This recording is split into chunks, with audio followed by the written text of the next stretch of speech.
이명박이라는 이름은 처음부터 정치인의 이름이 아니었다. 그것은 한 시대가 스스로에게 걸었던 주문에 가까웠다. 가난을 뚫고 올라온 남자, 현대건설의 신화, 서울을 바꾼 시장, 그리고 경제를 살릴 대통령. 그런데 기록에 따르면 바로 그 화려한 포장지의 가장 깊은 곳에는 처음부터 균열이 숨어 있었다. 사람들은 왜 그 균열을 보면서도 오히려 더 강하게 그를 원했을까? 알려진 바에 따르면 이명박은 오랫동안 한국 사회에서 성취의 상징으로 소비되었다. 전후의 빈곤을 견딘 세대에게 그의 이력은 단순한 개인 성공담이 아니었다. 그것은 산업화 시대가 만들어낸 가장 익숙한 영웅, 서사였다. 배고픈 시절을 건너온 사람들에게 중요한 것은 절차의 우아함보다 결과의 확실함이었고, 이명박은 바로 그 결과를 보여준 인물처럼 보였다. 그의 얼굴에는 토론보다 현장, 철학보다 실적, 망설임보다 돌파가 먼저 새겨져 있었다. 서울시장이 된 뒤 그 이미지는 더 단단해졌다. 기록에 따르면 청계천 복원과 교통체계 개편은 그를 행정가가 아니라 문제를 밀어붙여 해결하는 경영형 지도자로 보이게 만들었다. 시민들이 본 것은 복잡한 정책 문서가 아니라 눈앞에서 바뀌는 도시의 표정이었다.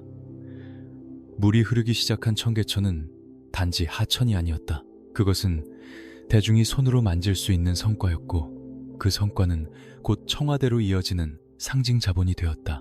보도에 따르면 2007년 대선 국면에서 한국 사회는 이미 오래된 피로 속에 잠겨 있었다. 이념의 언어는 낡아 보였고 민주주의의 절차는 더디게 느껴졌으며, 사람들은 국가를 설득하는 정치가보다 당장 숫자를 바꿀 수 있는 경영자를 원했다. 그때 이명박은 한 사람이라기보다 집단적 욕망의 투영처럼 등장했다. 경제를 살릴 사람, 나라를 회사처럼 굴릴 사람, 시간을 낭비하지 않을 사람. 그의 별명이 왜 불도저였는지는 그 순간 더 이상 설명이 필요하지 않았다. 그러나 신화는 스스로 만들어지지 않는다. 신화는 반복되는 문장과 이미지, 시대의 초조함, 그리고 대중의 필요가 함께 빚어내는 포장이다. 알려진 바에 따르면 그의 선거 구호와 공개 발언, 언론에 축적된 경력 서사는 모두 한 방향을 가리키고 있었다. 그는 실패한 정치를 끝내고 효율의 시대를 열 사람으로 소비되었다. 그 포장은 너무 강력해서 그 안에서 제기되는 의문들은 쉽게 소음으로 밀려났다. 의욕은 있었지만 기대가 더 컸고, 논란은 있었지만 욕망이 더 뜨거웠다. 느린 호흡으로 그 시절의 공기를 되짚어보면 기이한 장면이 보인다. 겨울 저녁의 서울, 네온사인 아래를 걷는 직장인들, 얼어붙은 골목 상권, 주머니 속 계산기처럼 돌아가던 민심. 사람들은 정의로운 국가보다 버티는 국가를 원했던 것은 아니었을까? 그 질문 앞에서 이명박은 가장 설득력 있는 상품이었다. 그는 자신을 설명할 때 늘 과거의 고생과 현재의 성과를 한 줄로 묶었고, 대중은 그 문장을 곧 국가의 미래처럼 받아들였다. 기록에 따르면 제17대 대통령 선거에서 그는 압도적인 표차로 승리했다. 이 승리는 단지 후보 한 사람의 승리가 아니었다. 그것은 성장의 기억이 다시 권력을 선택한 순간이었고, 기업의 문법이 정치의 중심으로 들어온 장면이었다. 하지만 바로 그 순간에도 알려진 바에 따르면 그의 주변에는 완전히 지워지지 않은 그림자들이 맴돌고 있었다. 다만 그 그림자들은 아직 무대의 조명을 끌 만큼 크지 않았고, 사람들은 눈앞에 밝은 빛을 선택했다. 이명박이라는 이름이 신화로 포장된 과정은 그래서 더 차갑다. 그것은 누군가가 억지로 꾸며낸 허상이 아니라 한국 사회가 한 시대의 불안 속에서 스스로 선택한 얼굴이었기 때문이다. 더 빠르게, 더 강하게, 더 많이 성장할 수 있다면 약간의 거친 결은 감수해도 된다고 믿었던 시간. 그 믿음은 한 사람을 대통령으로 만들었고, 동시에 그 사람을 누구보다 위험한 자리로 밀어올렸다. 가장 찬란한 포장은 대개 가장 깊은 흠집을 숨기고 있는 법인데, 이명박이라는 신화의 첫 껍질을 벗기자마자 사람들 앞에는 곧 BBK라는 이름의 차가운 유령이 모습을 드러내기 시작했다.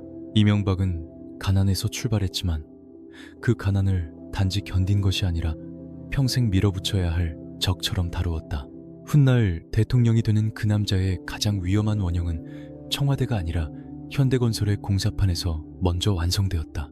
기록에 따르면 그는 전쟁과 빈곤의 그늘이 짙게 남아있던 시대를 건너며 어린 시절부터 생계의 무게를 몸으로 익혔다.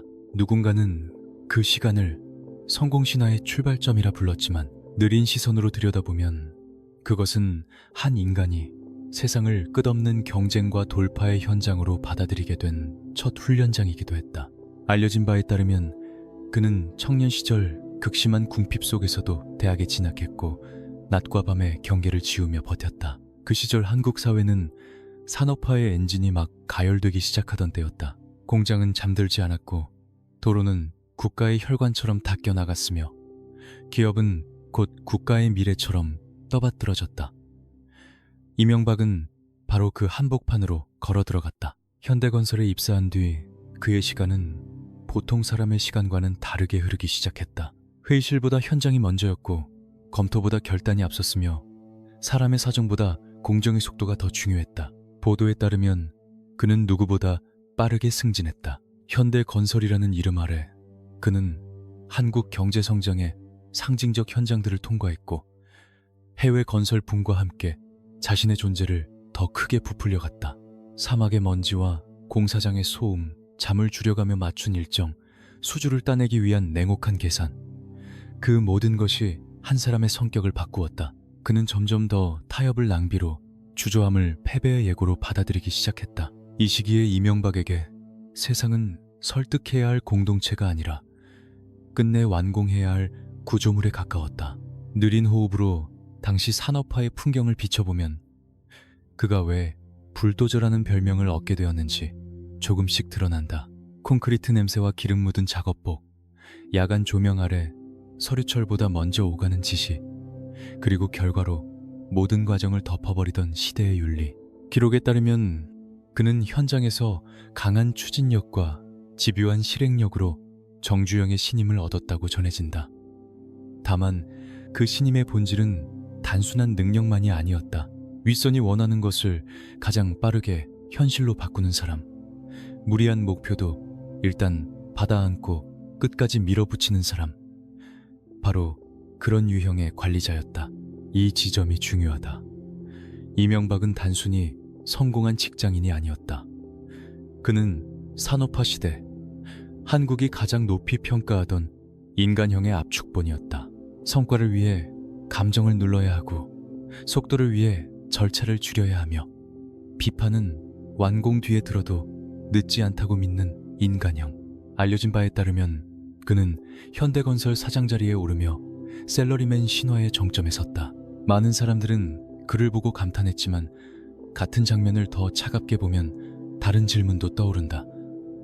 한 기업에서 통했던 문법이 국가를 다루는 문법이 될 수 있었을까? 현장의 성공이 곧 권력의 자격이 될 수 있었을까? 그의 신화는 여기서 완성된 듯 보였다. 가난을 뚫고 올라와 대기업의 정점에 선 남자, 산업화의 먼지를 훈장처럼 두른 남자, 하면 된다는 구호를 몸으로 증명한 남자. 하지만 바로 그 성공의 토양 안에는 이미 위험한 씨앗도 함께 묻혀 있었다. 기업의 세계에서는 결과가 많은 것을 정당화할 수 있었지만 정치의 세계는 그렇지 않았다.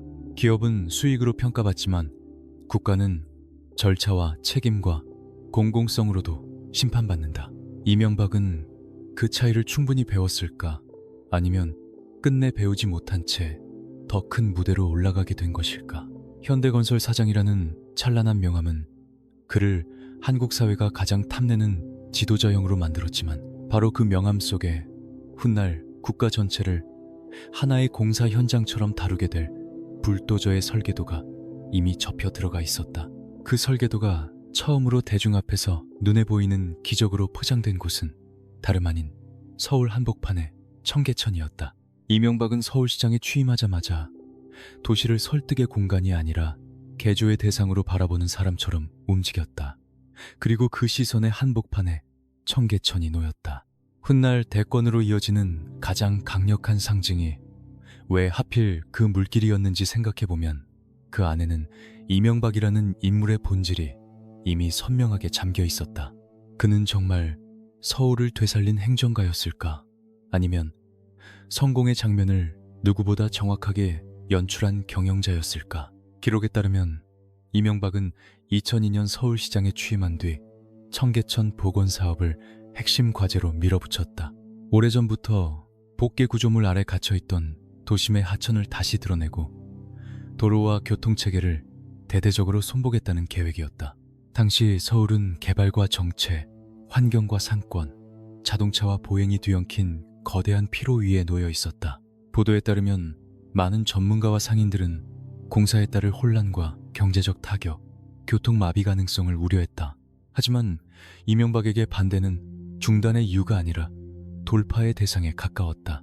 알려진 바에 따르면 그는 새벽마다 현장을 돌고 관계자 회의를 강하게 밀어붙이며 일정과 속도를 직접 점검하는 방식으로 사업을 통제했다. 여기서 대중이 본 것은 복잡한 행정 절차가 아니었다.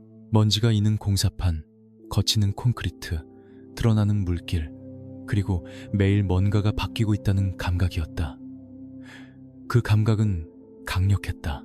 민주주의의 언어는 대개 더디고 길지만 청계천은 말보다 장면으로 설명되는 정치였다. 이명박은 바로 그 점을 누구보다 잘 알고 있었던 것처럼 보인다.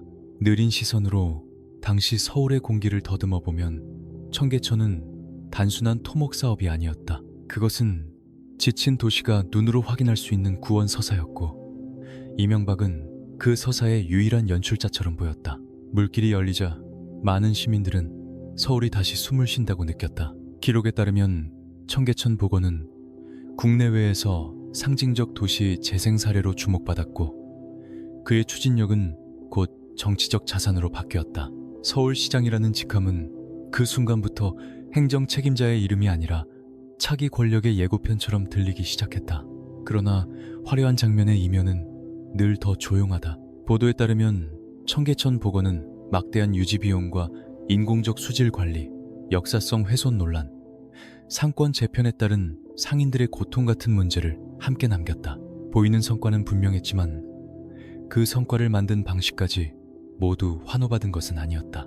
알려진 바에 따르면 이명박은 도시를 고객 만족의 대상으로 다루는 경향이 강했고 시민을 설득의 상대라기보다 결과를 확인할 수혜자로 보는 태도를 자주 드러냈다. 이 지점에서 그의 장점과 위험은 동시에 드러난다. 빠른 결단은 환호를 만들었지만 그 속도는 다른 목소리를 밀어내는 힘이기도 했다. 청계천 이후 그의 이미지는 거의 완성되었다.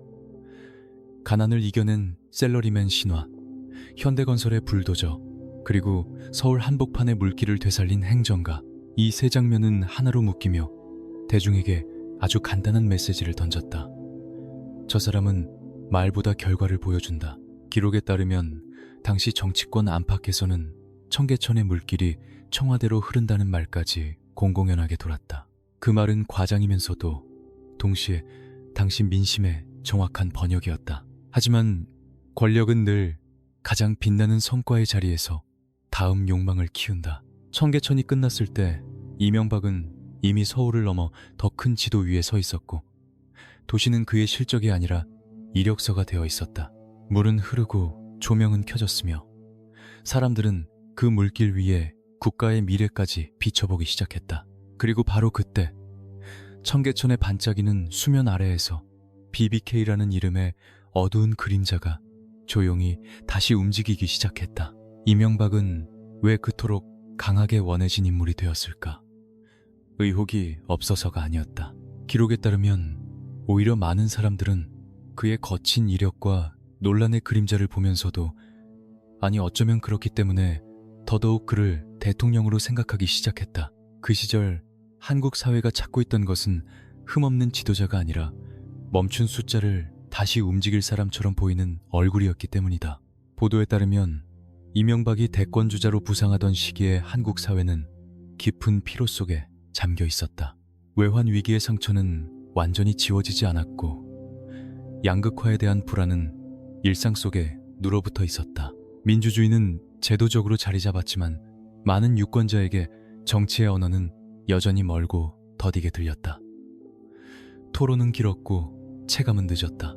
사람들은 설득보다 해결을 원했고 명분보다 결과를 먼저 가져오는 지도자를 상상했다. 그때 이명박은 정치인의 말투가 아니라 관리자와 경영자의 표정으로 대중 앞에 섰다.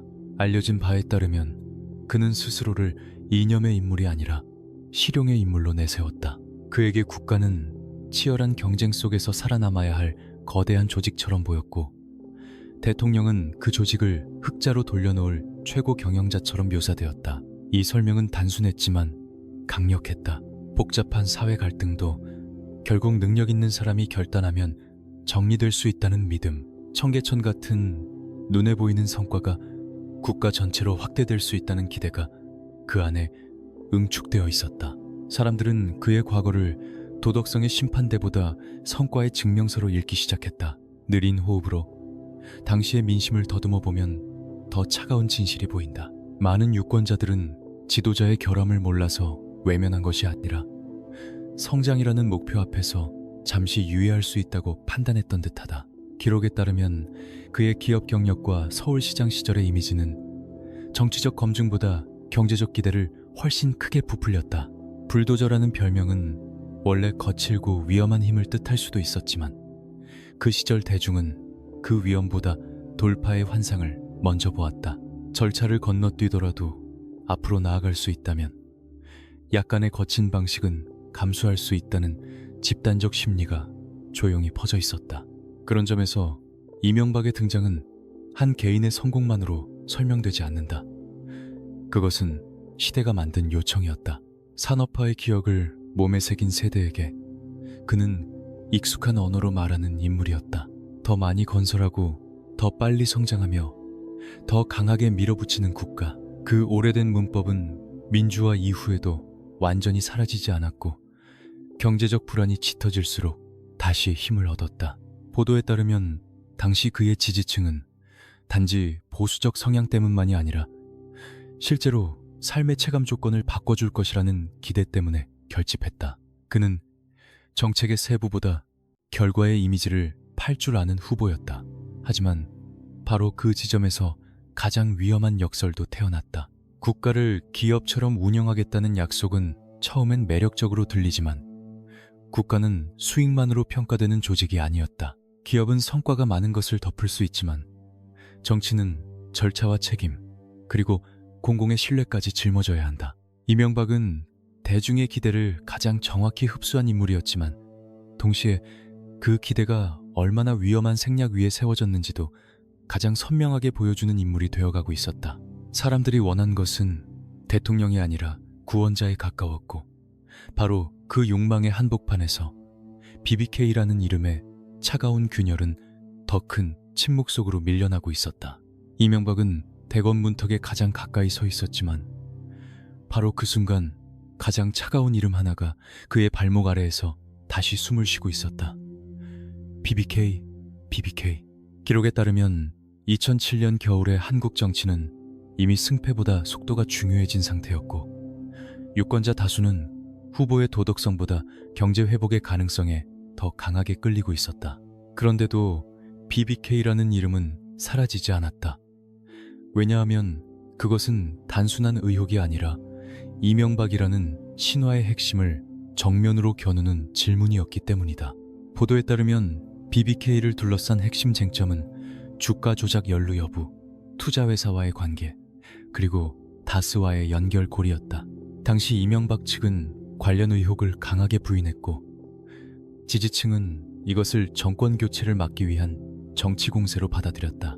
반면 반대 진영은 후보 본인의 과거 발언과 여러 정황을 근거로 더 깊은 해명이 필요하다고 주장했다. 느린 호흡으로 그 시기의 공기를 되짚어보면 진실이 완전히 드러났다기보다 각자의 믿음이 먼저 자리를 잡고 있었던 것처럼 보인다. 사람들은 사실을 기다리기보다 이미 선택을 끝낸 뒤 증거를 골라보기 시작했다. 기록에 따르면 2007년 12월 5일 서울중앙지검은 수사 결과를 발표했고 이명박 후보가 주가 조작에 관여했다고 볼 증거는 확인되지 않았다고 밝혔다. 그 발표는 대선을 불과 보름 앞둔 시점에 나왔다. 서초동 청사 바깥의 겨울 공기는 매서웠고 안쪽의 복도는 유난히 차가웠다. 누군가에게 그 발표는 불안을 걷어낸 사면령처럼 들렸고, 누군가에게는 너무 빨리 닫혀버린 문처럼 보였다. 알려진 바에 따르면 그날 이후 민심의 추는 더 분명하게 기울기 시작했다. 경제를 살릴 사람이라는 거대한 기대 앞에서 BBK는 결정적 상처가 아니라 견딜 만한 소음으로 밀려났다. 그러나 유령은 바로 그런 방식으로 남는다. 완전히 해명되어 사라지는 것이 아니라 너무 빨리 덮여서 더 오래 떠돈다. 보도에 따르면 대선 막판에는 이른바 광운대 동영상이 다시 논란을 키웠고, 정치권은 특검 도입을 둘러싸고 거칠게 맞부딪혔다.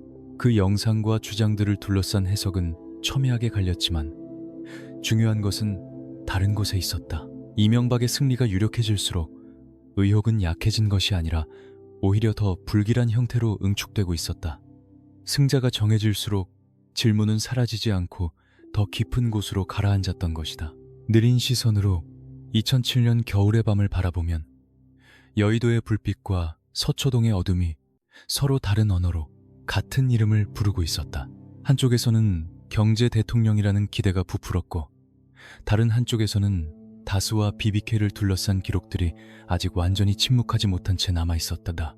알려진 바에 따르면 결국 국회는 헌정사상 처음으로 당선인을 겨냥한 특검법을 통과시켰다. 그것은 축배가 채식기도 전에 권력의 문 앞까지 수사의 그림자가 따라붙었다는 뜻이었다.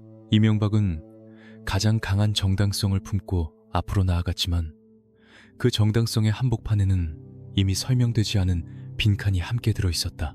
신화는 승리했고 유령은 패배한 듯 보였지만 그 겨울 서초동의 차가운 발표문 속에서 끝내 지워지지 못한 이름들은 훗날 권력의 정상에서 다시 열릴 더 어두운 장부의 첫 줄이 되고 있었다. 이명박은 승자의 얼굴로 서 있었지만 그 발밑의 바닥은 이미 조용히 흔들리고 있었다. 대선이 끝나기도 전에 사실상 길이 열렸고 당선이 확실해진 뒤에는 축배가 이어졌지만 기록에 따르면 바로 그 순간 서초동의 차가운 복도에서는 전혀 다른 시간이 흐르고 있었다. 대통령으로 향하는 남자와 그를 따라붙는 수사의 그림자, 그 두 개의 시간이 어떻게 같은 겨울 안에서 함께 움직일 수 있었을까? 2007년 12월 5일 서울중앙지검은 BBK 관련 수사 결과를 발표했다. 보도에 따르면 검찰은 이명박 후보가 주가 조작에 관여했다고 볼 증거를 확인하지 못했다고 밝혔다. 대선을 불과 보름 앞둔 시점이었다. 발표문은 짧고 단호했지만 그 문장 하나가 가진 정치적 무게는 결코 가볍지 않았다. 그날 이후 많은 유권자들에게 의혹은 더 이상 결정적 변수가 아닌 듯 보였다. 경제를 살릴 후보라는 이미지가 다시 전면으로 떠올랐고, 검찰 발표는 그 이미지 위에 얹힌 마지막 승인 도장처럼 읽혔다.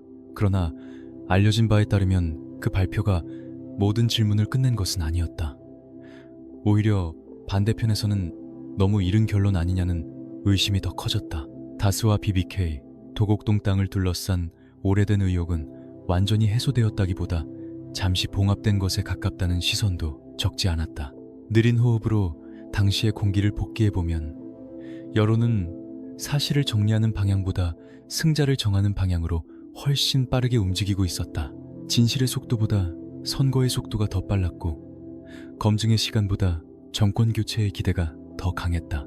기록에 따르면 12월 19일 선거가 끝난 뒤 이명박은 압도적 득표로 제17대 대통령 당선인이 되었다. 승부는 끝난 듯 보였다. 하지만 아이러니하게도 권력의 문이 열리는 순간 국회 안에서는 헌정사상 처음으로 당선인을 겨냥한 특검법이 처리되었다. 보도에 따르면 이는 BBK 관련 의혹을 별도의 특별검사팀이 다시 들여다보게 하려는 조치였다. 이미 승자는 정해졌는데 수사는 끝나지 않은 상태.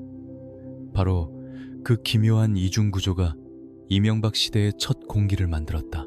승리의 조명 아래 서 있는 당선인 곁으로 특검이라는 차가운 이름이 다가오는 장면은 묘하게 불길하다.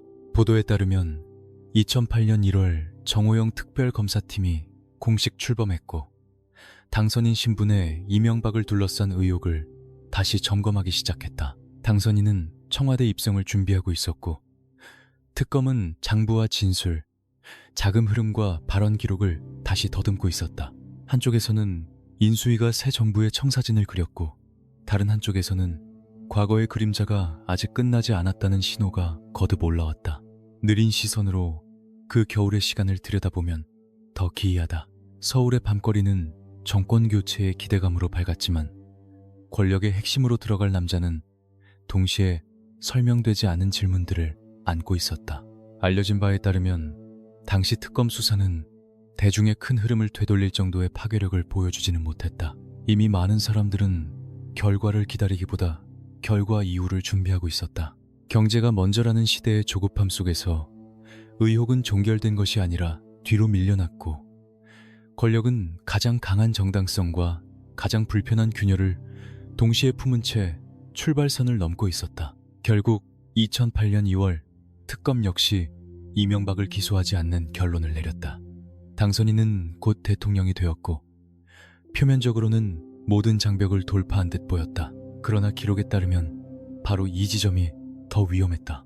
의혹이 사라져서가 아니라 설명되지 않은 채 권력의 가장 높은 층으로 함께 올라갔기 때문이다. 처음부터 발밑이 흔들리던 권력은 흔들림을 멈춘 것이 아니라 더 깊은 바닥으로 내려보냈고, 그 보이지 않는 균열은 훗날 훨씬 더 무거운 이름으로 다시 돌아오게 된다. 당선인의 구두 밑창에 묻은 겨울의 먼지가 채 털리기도 전에 그는 이제 취임식이라는 가장 화려한 빛 속으로 걸어 들어가야 했다. 이명박은 2007년 12월 19일 밤 승리의 표정으로 무대 위에 섰지만 그가 와스덤에 얻은 것은 단순한 당선이 아니었다. 그는 48.67%라는 숫자로 대통령직을 거머쥐었고, 그 숫자 안에는 한 시대가 무엇을 두려워했고 무엇을 포기할 준비가 되어 있었는지가 고스란히 들어있었다.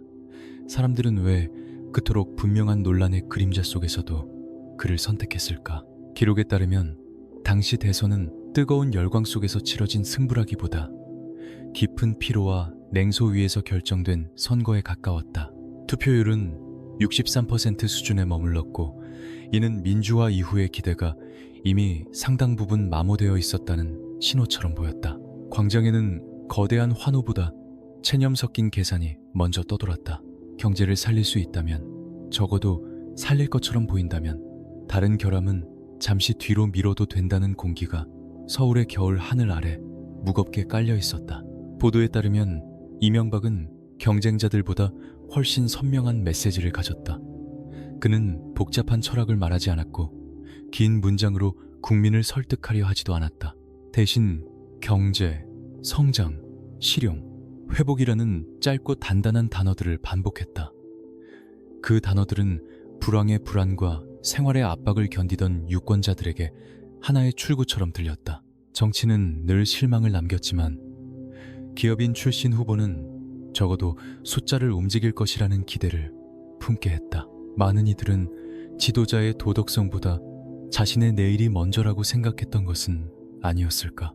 느린 호흡으로 그날의 민심을 더듬어 보면 더 차가운 장면이 보인다.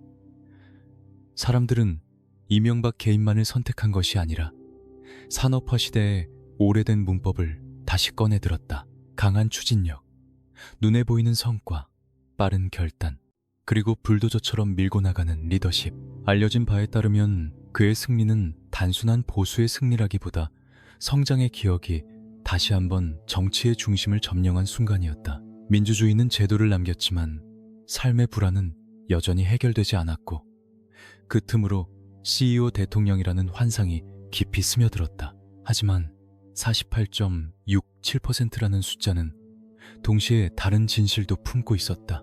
그것은 절반이 넘지 않는 승리였고, 열광적 합의라기보다 분열된 사회가 한쪽으로 무게를 기울인 결과이기도 했다.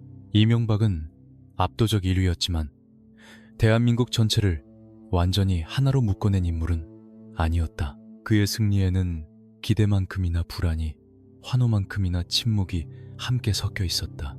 기록에 따르면 BBK 의혹과 특검 논란은 선거가 끝난 뒤에도 완전히 사라지지 않았고, 당선의 빛은 이미 길고 얇은 그림자를 끌고 움직이기 시작했다. 이명박은 승리의 연단 위에서 자신이 시대의 요구를 정확히 읽어낸 사람이라고 믿었을 것이다. 어쩌면 그것은 사실에 가까웠다.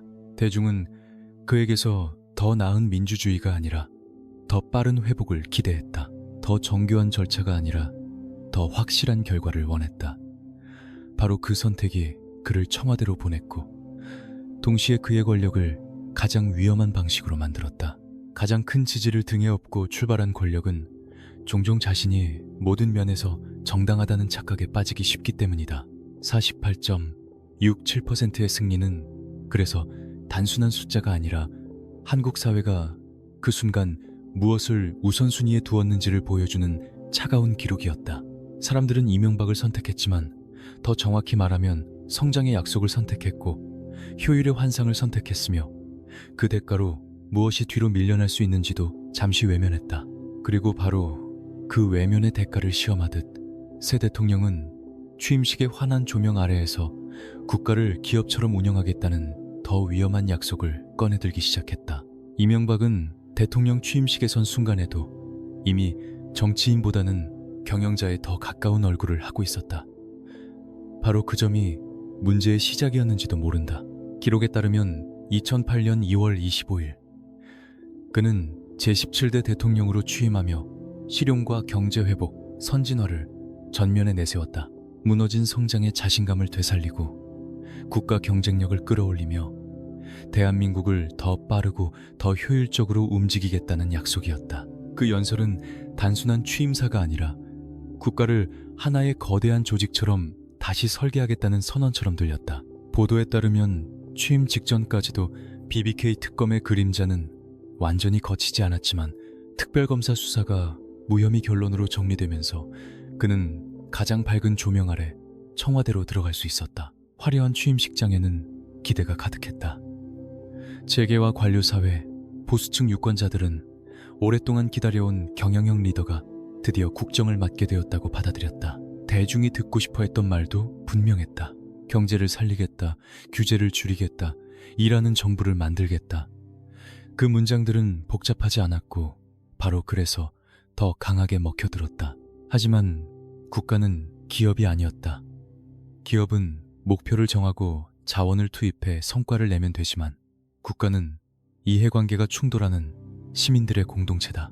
느린 호흡으로 취임 초기에 청와대를 들여다보면 이명박은 바로 그 차이를 충분히 경계하지 않았던 듯 보인다. 알려진 바에 따르면 그는 정책 결정을 빠르게 밀어붙였고 비서진과 관료 조직에도 속도를 요구했다. 효율은 미덕이었고 지체는 곧 낭비처럼 취급되었다. 문제는 그 효율이 누구를 위해 작동하는지, 어떤 절차를 생략하는지, 어떤 불만을 쌓아두는지는 곧바로 드러나지 않는다는 점이었다. 기록에 따르면 새 정부는 출범 직후부터 경제 활성화, 규제 완화, 투자 확대, 한미 관계 복원 같은 과제를 우선순위에 올렸다. 여기에는 기업 친화적 분위기를 되살리겠다는 의지도 강하게 배어 있었다. 그러나 같은 시기 인사 문제를 둘러싼 논란도 빠르게 번졌다. 보도에 따르면 이른바 편중 인사 논란은 새 정부가 말한 실용이 실제로는 좁은 신뢰 네트워크 안에서 움직이는 것 아니냐는 의심을 키웠다. 효율을 위해 믿을 수 있는 사람을 쓰겠다는 논리는 경영에서는 자연스러울지 몰라도 공적 권력에서는 곧 폐쇄성의 징후로 읽힐 수 있었다. 이명박은 취임 초반 자신이 시대의 요구를 정확히 이해하고 있다고 믿었을 것이다. 실제로 많은 사람들은 토론보다 결과를, 설명보다 체감을 원했다. 그러나 바로 그 기대가 함정이 되었다. 정치가 복잡한 사회를 조정하는 기술이라는 사실을 잊는 순간 권력은 성과를 만드는 기계처럼 자신을 오해하기 쉽다. 알려진 바에 따르면 그는 취임 직후부터 청와대를 기업의 본사처럼, 장관들을 실적 책임자처럼 다루려는 인상을 남겼다. 그 방식은 처음에는 유능해 보였지만 시간이 흐를수록 질문 하나를 피할 수 없게 만들었다. 시민은 고객인가 아니면 권력의 방향을 함께 결정해야 할 주권자인가? 취임식의 박수는 컸고 불빛은 눈부셨으며 대통령은 확신에 차 있었다. 하지만 가장 위험한 권력은 대개 자신이 틀릴 수 있다는 감각을 잃기 시작할 때 탄생한다. 청와대의 문이 닫히고 새 정부의 기획표가 하나씩 책상 위에 펼쳐지던 그 무렵, 효율의 언어로 포장된 통치는 이미 보이지 않는 긴장을 키우고 있었다. 그리고 그 긴장은 취임 100일도 지나기 전에 광화문의 밤을 수만 개의 촛불로 뒤덮게 된다. 이명박은 대통령이 되기 전부터 숫자로 자신을 설명한 드문 정치인이었다.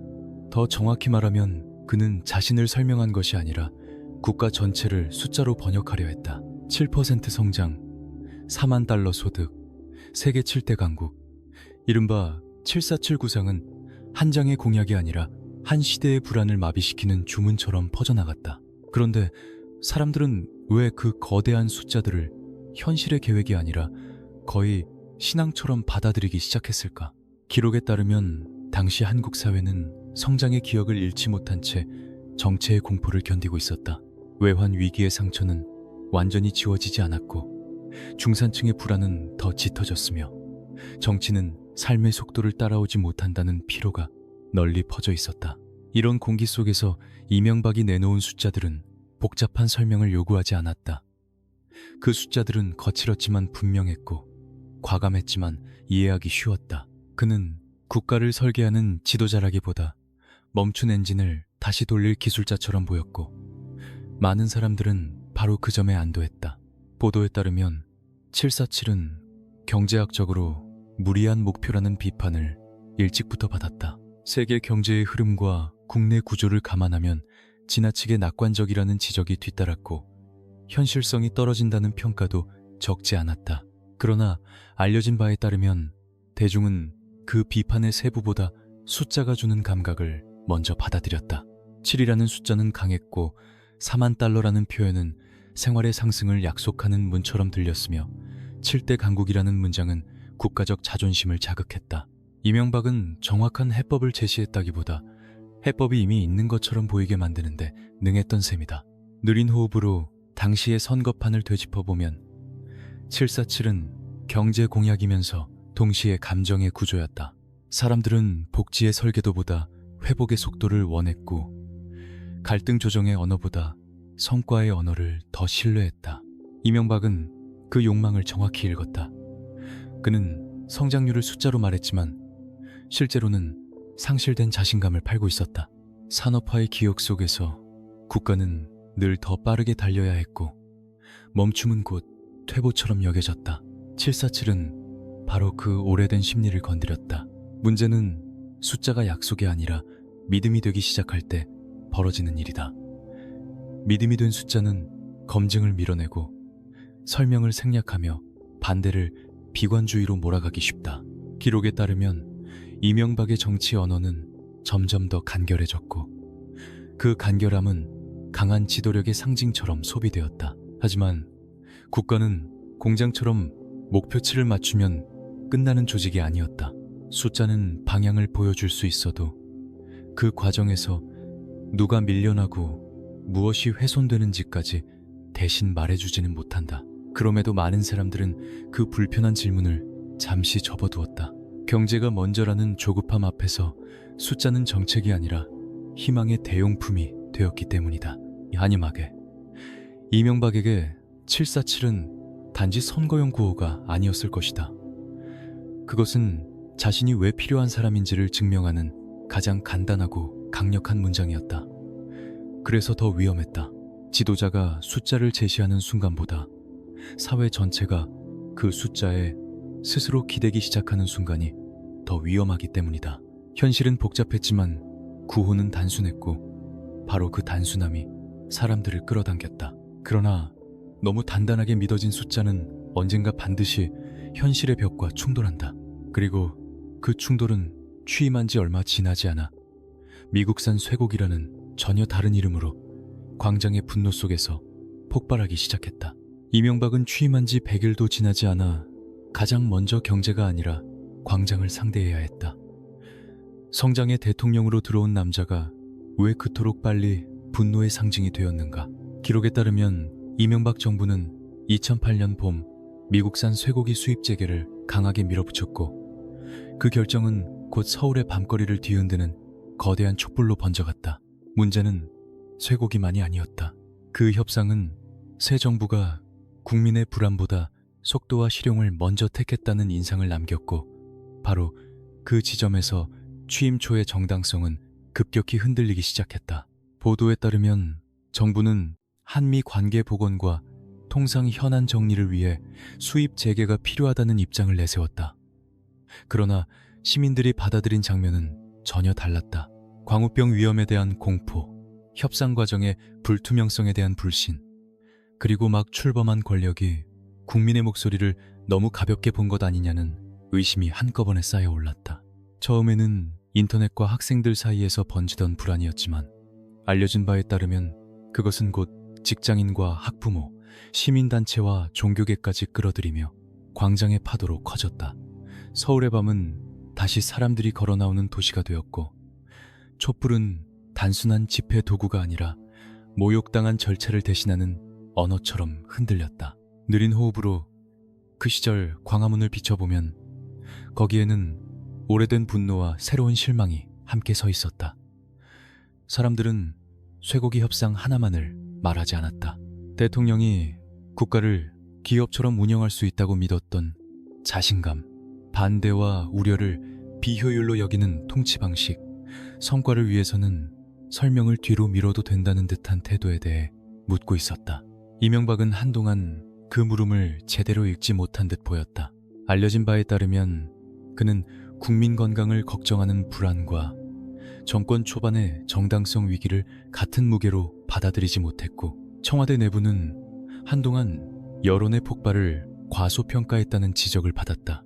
기록에 따르면 촛불 집회는 빠르게 전국으로 번졌고 수많은 시민이 도심을 메웠다. 밤이 깊을수록 함성은 커졌고 새 정부의 지지율은 가파르게 흔들렸다. 정부는 뒤늦게 추가 협상과 대국민 사과, 인적쇄신 카드를 꺼냈지만 이미 상처는 깊었다. 이명박에게 이 사태는 단순한 정책 실패가 아니었다. 그것은 자신이 믿어온 경영의 문법이 민주주의의 공간에서는 그대로 통하지 않을 수 있다는 첫 번째 경고였다. 광장의 시민들은 소비자나 고객이 아니라 주권자였고, 그들은 결과보다 과정에서 배제되었다고 느끼는 순간 훨씬 더 거칠게 응답할 수 있었다. 이명박은 결국 물러서듯 사과했지만 그 후의 권력은 이전보다 더 방어적이고 더 차가워졌다. 보도에 따르면 촛불 이후 청와대와 정부는 여론을 설득의 대상으로 보기보다 관리와 통제의 대상으로 보는 경향을 더 강하게 드러냈다. 가장 밝아야 했던 취임 첫 해의 봄은 그렇게 불신의 계절로 변했고, 성장의 약속은 어느새 두려움과 경계의 언어로 바뀌어갔다.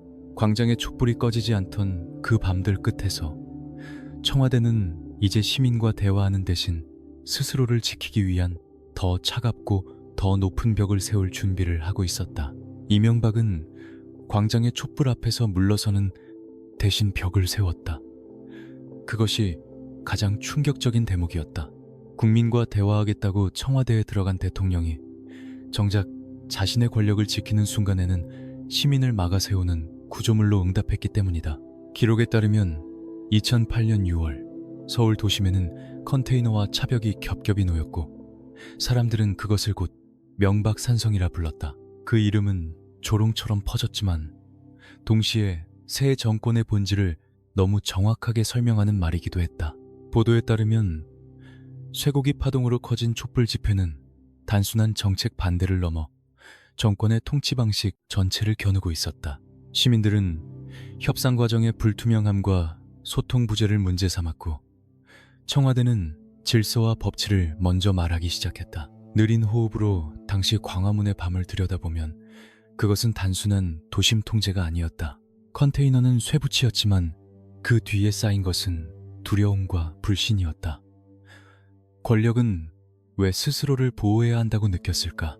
정말 폭력의 위험 때문이었을까? 아니면 시민의 분노가 더 이상 설득으로는 통제되지 않을 것이라는 판단이 이미 내려졌던 것일까? 알려진 바에 따르면 청와대 내부에서는 촛불의 배후와 확산 경로를 지나치게 정치적으로 해석하는 시선도 적지 않았다고 전해진다. 그 결과 광장의 외침은 생활의 불안과 절차적 분노라기보다 누군가 조직한 압박으로 읽히기 시작했다. 바로 그 순간부터 시민은 설득의 대상이 아니라 차단의 대상이 되었다. 이명박은 스스로를 실용의 지도자라고 여겼지만 명박산성은 그 실용이 어디를 향하고 있었는지를 드러냈다. 효율을 위해 가장 빠른 방법을 택한다는 논리는 결국 가장 차가운 방식으로 구현되었다. 대화를 시도하는 것보다 길을 막는 것이 더 빠르고 설명하는 것보다 통제하는 것이 더 확실하다고 믿는 권력의 감각이 그 쇳덩이 안에 압축되어 있었다. 기록에 따르면 당시 외신들까지 이 장면을 주목했다. 민주화 이후 한국 사회가 다시 거대한 물리적 장벽으로 시민과 권력을 갈라놓는 모습은 많은 사람들에게 낯설고도 불길하게 보였다. 광장 쪽에서는 분노가 더 높아졌고 산성 뒤편에서는 긴장이 더 짙어졌다. 밤 공기 속에서 경찰의 방패와 시민의 촛불이 마주선 장면은 하나의 질문을 남겼다. 성장과 효율을 약속한 정부가 왜 이토록 빨리 방어와 차단의 언어로 기울었는가? 그 질문 앞에서 명박산성은 임시 구조물이 아니라 통치 철학의 상징으로 굳어졌다. 보도에 따르면 정부는 이후 추가 협상과 사과, 인적 쇄신을 내놓으며 민심 수습에 나섰다. 그러나 한 번 세워진 벽은 철거된 뒤에도 쉽게 사라지지 않는다. 사람들의 기억 속에서 그 산성은 오래 남았다. 컨테이너는 치워졌지만 권력과 시민 사이에 생긴 심리적 거리감은 더 깊어졌다. 이명박에게도 그 경험은 결정적이었을 것이다. 광장의 힘을 직접 본 권력은 이후 더 조심스러워진 것이 아니라 오히려 더 은밀하고 더 조직적인 방식으로 여론을 관리해야 한다는 유혹에 끌려가기 시작했기 때문이다. 명박산성이 무너진 뒤에도 벽은 사라지지 않았고 그 보이지 않는 벽은 결국 더 깊은 감시와 더 차가운 통치의 문을 서서히 열고 있었다. 이명박은 노무현의 죽음 이후 처음으로 권력의 속도보다 권력의 온도가 더 두려운 순간과 마주했다. 성장의 대통령을 자처했던 그에게 가장 치명적인 장면은 경제지표의 추락이 아니라 한 전직 대통령의 비극 앞에서 차갑게 굳어버린 민심이었다. 기록에 따르면 2009년 5월 23일 노무현 전 대통령의 서거 소식은 새벽 공기보다 더 빠르게 전국으로 번졌고 서울과 봉하마을 사이에는 설명하기 어려운 침묵이 길게 드리워졌다. 그러나 그 침묵은 곧 슬픔만으로 남지 않았다. 그것은 현 정권을 향한 질문으로 변하기 시작했다. 보도에 따르면 당시 검찰은 박연차 게이트 수사를 통해 노무현 전 대통령과 주변 인물들을 강하게 압박하고 있었다. 수사의 정당성과 별개로 많은 시민은 그 과정을 지나치게 가혹하고 공개적인 압박으로 받아들였다. 알려진 바에 따르면 야권과 지지층 일각에서는 이를 정치 보복으로 규정했고 반대로 여권과 수사기관 쪽에서는 법과 원칙에 따른 수사라는 입장을 내세웠다. 바로 그 대목에서 이명박 정부는 치명적인 상처를 입었다. 법 집행의 명분이 존재하더라도 한 사회가 그것을 어떻게 체감하느냐는 전혀 다른 문제였기 때문이다. 느린 호흡으로 그 시기에 서울을 비춰보면 이상할 만큼 공기가 무거웠다. 서울광장에 모인 추모 인파, 노란 리본과 국화, 울음과 분노가 뒤섞인 얼굴들, 그리고 그 장면을 멀찍이 바라보는 청와대의 창문. 기록에 따르면 노무현 전 대통령의 연결식과 추모 행렬은 단순한 애도의 자리가 아니었다. 그것은 이명박 정부 출범 이후 쌓여오던 불신이 한꺼번에 응집되는 정치적 순간이기도 했다. 쇠고기 파동과 촛불, 명박산성으로 이미 손상된 정권의 정당성은 이 비극 앞에서 더욱 차갑게 얼어붙었다. 이명박은 공식적으로 애도를 표했고 국정의 안정을 강조했다. 그러나 보도에 따르면 시민의 시선은 냉정했다. 많은 이들은 권력이 너무 빠르게 달려왔고 너무 쉽게 상대를 압박했으며 너무 늦게 사람의 고통을 이해했다고 느꼈다. 이명박에게 국정은 여전히 효율과 관리의 문제였을지 모른다. 하지만 정치는 숫자와 성과만으로 유지되지 않는다. 특히 전직 대통령의 죽음처럼 상징이 큰 사건 앞에서는 더 그렇다. 알려진 바에 따르면 이 시기를 전후해 청와대와 권력기관은 여론의 흐름에 더욱 민감하게 반응하기 시작했고, 외부의 비판을 관리와 통제의 문제로 받아들이는 기류도 강해졌다. 바로 여기 기록에 따르면 당시 정부는 민심 이반을 수습하려 했지만 동시에 질서와 통제를 더 강하게 말하기 시작했다. 추모의 광장은 곧 비판의 광장으로 이어질 수 있었고, 권력은 그 연결을 누구보다 두려워했다. 그래서 더 낮아지기보다 더 낮췄고, 더 설명하기보다 더 경계했다. 이명박 정부의 후반부 분위기가 초반보다 훨씬 서늘하게 느껴지는 이유는 어쩌면 바로 여기 있었는지도 모른다. 노무현의 비극은 한 사람의 죽음으로 끝나지 않았다. 그것은 이명박 시대의 공기를 바꾸었고, 권력이 자신을 지키기 위해 어디까지 차가워질 수 있는지를 시험하는 문이 되었다. 애도의 시간이 지나간 자리에서 정권은 다시 성과와 국정 동력을 말했지만 민심의 장부에는 이미 지워지지 않는 균열이 새겨져 있었다. 그리고 그 균열을 덮기 위해 권력이 선택한 다음 해법은 거대한 토목과 더 거대한 국가 프로젝트라는 이름으로 한반도의 물길 자체를 바꾸는 일이었다. 이명박은 취임 초 광장의 분노로 휘청였지만 아이러니하게도 그의 권력을 다시 세운 것은 거리의 함성이 아니라 숫자의 반등이었다. 문제는 그 반등이 과연 누구의 승리였느냐는 점이다. 기록에 따르면 2008년 가을 리먼 브러더스 사태 이후 세계 금융시장은 급속히 얼어붙었고, 수출 의존도가 높았던 한국 경제 역시 거센 충격을 피할 수 없었다. 원화는 흔들렸고 시장은 불안에 잠겼으며 청와대와 경제부처의 공기는 밤새 식지 않았다. 바로 그때 이명박은 자신이 가장 익숙한 무대로 다시 걸어 들어갔다. 정치가가 아니라 위기관리형 경영자로서였다. 보도에 따르면 정부는 비상경제대책회의를 잇따라 열며 재정 조기 집행, 유동성 공급, 규제 완화, 수출기업 지원 같은 조치를 빠르게 밀어붙였다. 알려진 바에 따르면 한국은 주요 국가들 가운데 비교적 빠른 회복 흐름을 보였고, 정부는 이를 위기 대응의 성과로 제시했다. 이명박에게 이 반등은 단순한 경제지표 이상의 의미를 가졌다. 쇠고기 파동과 촛불, 명박산성으로 손상된 통치의 정당성을 다시 숫자로 복구할 수 있는 기회였기 때문이다. 떨어졌던 지지율은 경제가 버틴다는 인식과 함께 조금씩 숨을 돌리기 시작했다. 느린 호흡으로 당시의 장면을 들여다보면 이 반등은 분명 현실이었다. 수출은 살아났고 금융 불안은 일정 부분 진정되었으며 청와대는 대통령의 판단이 옳았다는 신호를 얻었다.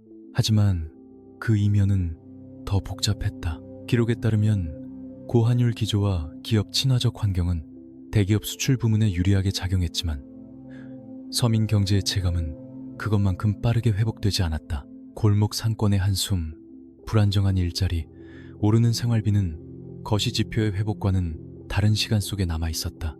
대통령은 경제가 살아난다고 말했지만 많은 시민은 자신의 삶이 먼저 살아났다고 느끼지 못했다. 바로 그 지점에서 질문이 날카로워진다. 이명박이 되살린 것은 경제였을까?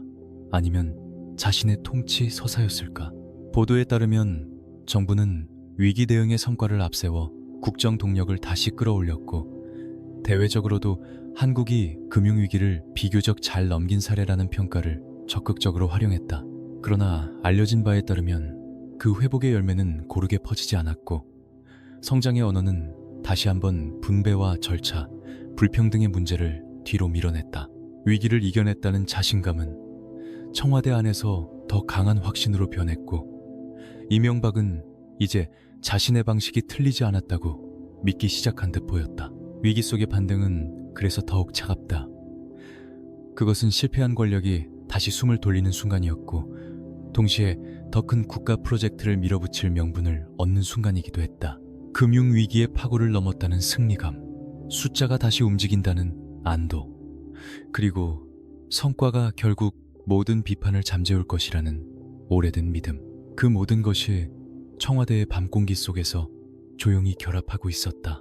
경제 회복의 훈장을 가슴에 단 이명박이 다음으로 꺼내든 것은 대한민국의 강과 국토 전체를 하나의 거대한 공사장으로 바꾸려는 더 위험한 구상이었다. 이명박은 경제 회복의 숨을 돌리자마자 다시 삽을 들었다. 그것도 단순한 공사가 아니었다. 한강과 낙동강, 금강과 영산강, 나라의 물길 자체를 바꾸겠다는 구상이었고, 바로 그 순간부터 국가는 정책의 공간이 아니라 거대한 공사판처럼 움직이기 시작했다. 기록에 따르면 대선 시절 한반도 대운하 구상으로 논란을 겪었던 그는 집권 이후 그것을 다른 이름으로 되살렸다. 4대강 살리기. 이름은 부드러웠지만 그 안에 들어있는 권력의 감각은 조금도 부드럽지 않았다. 보도에 따르면 정부는 홍수 예방과 수질 개선, 지역 경제 활성화, 녹색 성장이라는 명분을 내세웠다. 설명은 충분해 보였고 화면 속 조감도는 장대했다. 넓어진 강폭, 정비된 제방, 반듯하게 놓인 자전거길, 물이 가득 찬 보는 미래의 풍경처럼 제시되었다. 그러나 느린 시선으로 그 설계도를 들여다보면 그것은 자연을 복원하는 계획이라기보다 국가 전체를 다시 한번 토목의 언어로 통치하려는 야심에 더 가까워 보였다. 이명박에게 강은 흘러야 할 자연이기 전에 손대면 바뀌는 대상이었고, 바뀐 결과는 곧 자신의 통치 능력을 증명하는 거대한 실적으로 읽혔다. 알려진 바에 따르면 사업 규모는 유례없이 컸다. 짧은 임기 안에 막대한 예산이 투입되었고 강바닥을 파내는 준설과 16개의 보건설이 빠른 속도로 추진되었다. 바로 이 대목에서 이명박이라는 인물의 오래된 원형이 다시 드러난다. 현대건설의 현장에서 배운 속도, 서울시장 시절 청계천에서 확인한 가시적 성과의 위력, 반대와 우려를 비효율의 언어로 밀어내는 통치의 습관. 그는 광장에서 상처를 입은 뒤에도 자신을 바꾸기보다 더 큰 공사로 국면을 돌리려 했던 것은 아닐까. 기록에 따르면 환경단체와 학계 일부에서는 생태계 훼손과 수질 악화, 유지비용 증가를 우려하며 강하게 반대했다. 보도에 따르면 절차와 평가가 지나치게 빠르게 진행되었다는 비판도 이어졌다. 하지만 청와대의 시계는 망설임을 허락하지 않았다.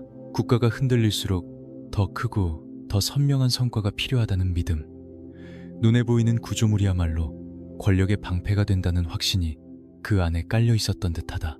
여론은 갈렸지만 공사는 멈추지 않았다. 강은 말이 없었고 중장비의 소음만이 그 침묵을 대신했다. 느린 호흡으로 안개 낀 강변을 떠올려 보면 그곳에는 묘한 긴장이 흐른다. 새벽 물안개 위로 굴착기의 팔이 움직이고 진흙 냄새와 기계음이 뒤섞이며 현장의 시간은 정치의 시간보다 더 빠르게 앞으로 밀려간다. 이명박은 아마 그런 장면을 누구보다 잘 이해했을 것이다. 토론은 길고 비판은 번거롭지만 콘크리트는 한 번 쏟아지면 되돌리기 어렵다. 바로 그래서 공사는 권력에게 매혹적이다. 완공이라는 순간이 오면 과정의 논란을 결과의 장면으로 덮어버릴 수 있기 때문이다. 그러나 강은 도시의 도로와 달랐다. 한번 막히고 파이고 고인물은 사람의 의지대로만 움직이지 않았다. 알려진 바에 따르면 시간이 흐르며 녹조와 유지관리, 사업 효과를 둘러싼 논란이 다시 고개를 들기 시작했다. 그때부터 4대강은 단순한 지적이 아니라 질문이 되었다.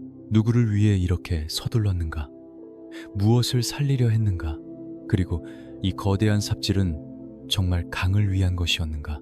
강을 바꾸면 시대도 바꿀 수 있다고 믿었던 그 순간, 이명박은 아직 몰랐을지 모른다. 가장 거대한 공사일수록 가장 오래 남는 것은 콘크리트가 아니라 의심이라는 사실을 이명박은 강에 삽을 꽂은 뒤 그것을 단순한 토목 사업이 아니라 미래의 약속으로 부르기 시작했다.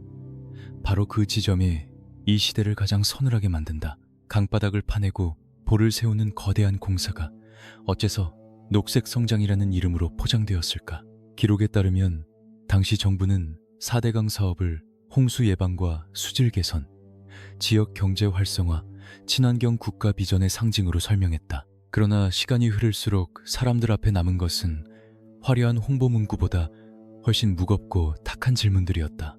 보도에 따르면 정권은 녹색 성장을 새로운 국가 전략으로 내세웠다. 저탄소와 미래산업, 강정비와 국토 재편이 하나의 큰 서사 안에 묶였다. 그 서사는 매끈했다. 개발은 더 이상 낡은 욕망이 아니라 환경과 성장을 함께 잡는 현대적 해법처럼 들렸다. 이명박에게 그것은 매우 유용한 언어였을 것이다. 삽과 콘크리트를 앞세운 공사를 과거의 방식이 아니라 미래의 설계로 바꿔 말할 수 있었기 때문이다. 사람들은 녹색이라는 단어를 들었고 권력은 그 틈에서 더 거대한 공사를 정당화할 수 있었다. 느린 호흡으로 강변을 다시 비춰보면 처음의 장면은 분명 눈부셨다. 넓어진 둔치, 반듯한 자전거길, 반짝이는 수면, 정비된 제방. 기록에 따르면 정부는 그것을 국가가 자연을 되살린 성과처럼 제시했다. 하지만 알려진 바에 따르면 그 정돈된 풍경 아래에선 다른 변화도 조용히 쌓여갔다. 흐르던 물은 머무는 시간이 길어졌고 강은 더 이상 예전의 속도로 숨쉬지 못했다. 여름이면 초록빛 물결이 퍼졌고 사람들은 어느 순간 강을 바라보며 살아있는 물길보다 갇힌 수면을 먼저 떠올리기 시작했다. 녹색 성장의 상징이어야 할 공간이 오히려 녹색의 불안을 불러오는 장면으로 바뀌고 있었던 것이다. 보도에 따르면 사업 효과를 둘러싼 평가는 임기 내내 엇갈렸다. 정부는 재해 예방과 지역 활성화의 성과를 강조했고 반대편에서는 생태 훼손과 유지관리 부담, 과도한 공사 방식에 대한 비판을 이어갔다. 중요한 것은 이명박 정부가 그 갈라진 평가 자체를 하나의 정치적 전선으로 만들었다는 점이다. 강은 더 이상 자연이 아니었다. 그것은 치적을 증명하는 전시장인 동시에 권력이 얼마나 빠르게 반대를 밀어내며 결과를 만들어내는지를 보여주는 거울이 되었다. 그 거울 속에서 이명박은 여전히 해낸 사람으로 보이고 싶어 했지만 다른 쪽에서는 너무 많은 것이 생략된 채 완공만 남은 현장처럼 보이기 시작했다. 알려진 바에 따르면 퇴임 이후에도 4대강을 둘러싼 논쟁은 끝나지 않았다. 감사와 재평가, 보개방과 수질 논란이 이어지면서 이 사업은 한 정권의 대표적 상징이자 가장 긴 후유증으로 남았다. 그것이 의미하는 바는 단순하지 않다. 국가는 눈에 보이는 구조물을 세울 수 있지만 신뢰까지 콘크리트로 굳힐 수는 없다는 사실이다. 이명박은 강을 바꾸면 시대의 기억도 바꿀 수 있다고 믿었을지 모른다. 그러나 강 위에 남은 것은 찬란한 표어가 아니라 오래 가라앉지 않는 의심이었다. 녹색 성장의 빛이 서서히 식어가던 그 무렵 권력은 이제 강가를 떠나 더 먼 바깥의 땅에서 새로운 성과를 캐내겠다며 해외 자원지대로 시선을 옮기기 시작했다. 이명박은 강을 파던 손을 멈추자마자 이제 지구 반대편의 땅을 향해 손을 뻗었다. 자원 빈국 대한민국을 자원 강국으로 바꾸겠다는 약속. 그것이 자원 외교였다. 그러나 기록에 따르면 그 원대한 구상은 시간이 흐를수록 국가 전략의 승부수라기보다 성과를 서둘러 만들어내려던 권력의 조급한 그림자로 다시 읽히기 시작했다. 대체 무엇이 그를 그 먼 곳까지 밀어냈을까? 에너지 안 보였을까?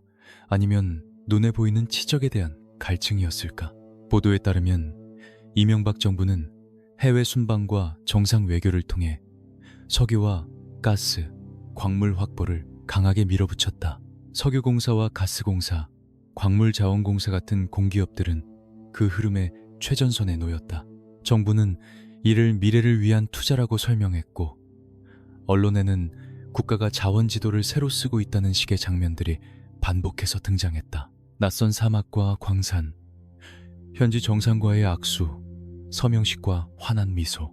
그 모든 화면은 불안한 국내 경제를 잊게 만드는 새로운 희망의 연출처럼 보였다.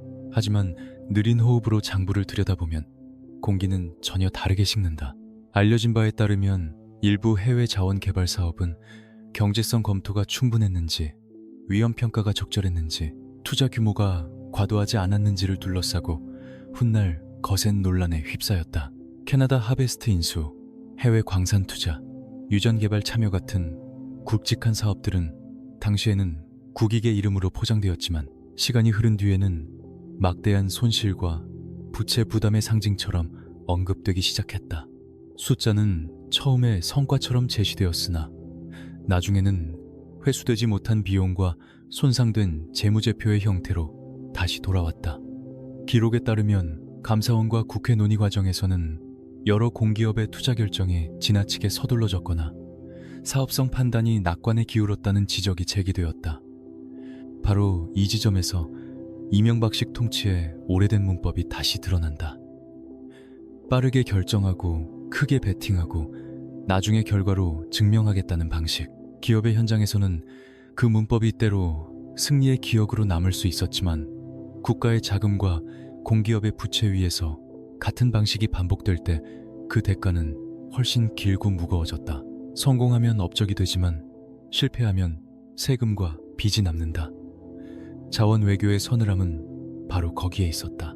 보도에 따르면 정권은 자원 확보는 장기 사업이므로 단기 손익만으로 판단할 수 없다고 맞섰다. 실제로 일부 사업은 국제 원자재 가격과 세계 경기 변동 같은 외부 변수의 영향을 크게 받았다. 따라서 모든 실패를 단순하게 말하기는 어렵다. 그러나 알려진 바에 따르면 국민이 받아들인 장면은 달랐다.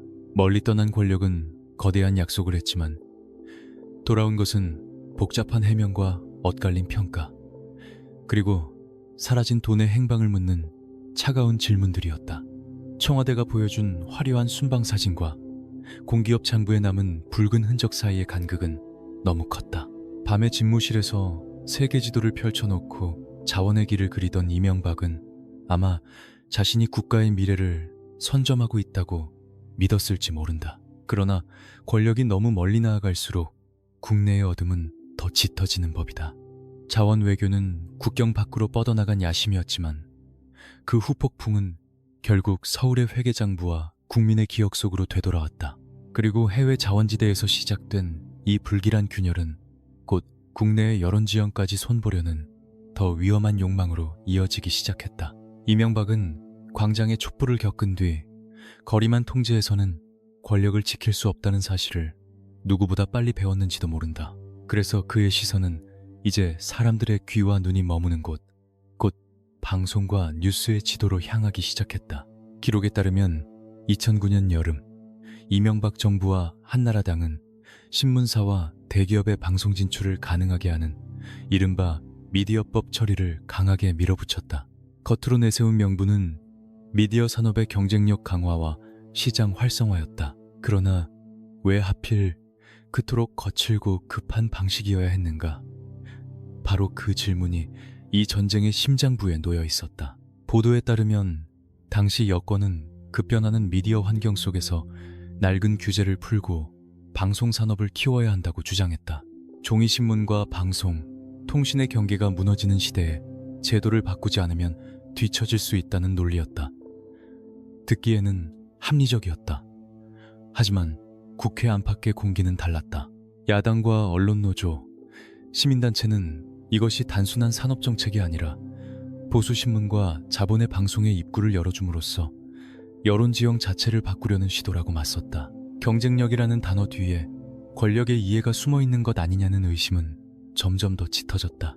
느린 호흡으로 그해 여름의 국회를 들여다보면 그것은 입법의 공간이라기보다 포위된 전선에 가까웠다. 본회의장과 복도, 점거와 몸싸움, 고성과 정적이 번갈아 이어졌다. 기록에 따르면 법안 처리를 둘러싼 절차적 정당성 논란도 거셌다. 표결 방식과 재투표 문제를 놓고 여야의 해석이 충돌했고 장면은 혼란스러웠다. 그러나 더 중요한 것은 그 혼란 속에서도 권력이 왜 이 법을 끝내 통과시켜야 한다고 판단했느냐는 점이다. 촛불 이후 이명박 정부는 공영방송과 기존 언론 환경만으로는 자신들의 국정서사를 안정적으로 지탱하기 어렵다고 느꼈던 것은 아닐까. 알려진 바에 따르면 이 시기 공영방송을 둘러싼 갈등도 함께 격화되었다. 정권의 비판적인 보도와 프로그램, 사장 해임 논란, 파업과 징계, 조직 내부의 균열이 이어지면서 언론 현장은 점점 더 차가운 긴장 속으로 빨려 들어갔다. 방송은 더 이상 뉴스를 전하는 창이 아니라 권력과 저항이 동시에 매달리는 전선이 되었다. 이명박에게 미디어는 시장의 일부이자 여론의 통로였고 따라서 관리와 재편의 대상이 되었을 가능성이 크다. 효율을 중시하는 통치에서 여론은 토론으로 형성되는 공공재가 아니라 방향을 잡아주어야 할 흐름처럼 보이기 쉽기 때문이다. 보도에 따르면 결국 미디어법은 통과되었고 이후 종합편성 채널이 등장하면서 한국의 방송 지형은 크게 흔들리기 시작했다. 여권은 새로운 경쟁과 다양성을 말했고 반대편은 여론의 보수화와 방송 독립성 약화를 우려했다. 어느 쪽 평가를 택하든 분명한 것은 하나였다. 이명박 시대의 미디어법 전쟁은 단순한 법률 개정이 아니라 누가 국민의 시야를 설계할 것인가를 둘러싼 권력 투쟁이었다는 점이다. 거리의 촛불을 막기 위해 세운 산성이 눈에 보이는 벽이었다면 미디어법은 그보다 훨씬 조용하고 오래가는 벽이었다. 국회 본회의장에 불이 꺼진 뒤에도 전쟁은 끝나지 않았다. 화면은 바뀌었고 스피커는 늘어났고 권력은 마침내 자신들에게 유리한 지형을 만들었다고 믿었을지 모른다. 하지만 보이지 않는 공간에서 이미 또 다른 전선이 자라고 있었다.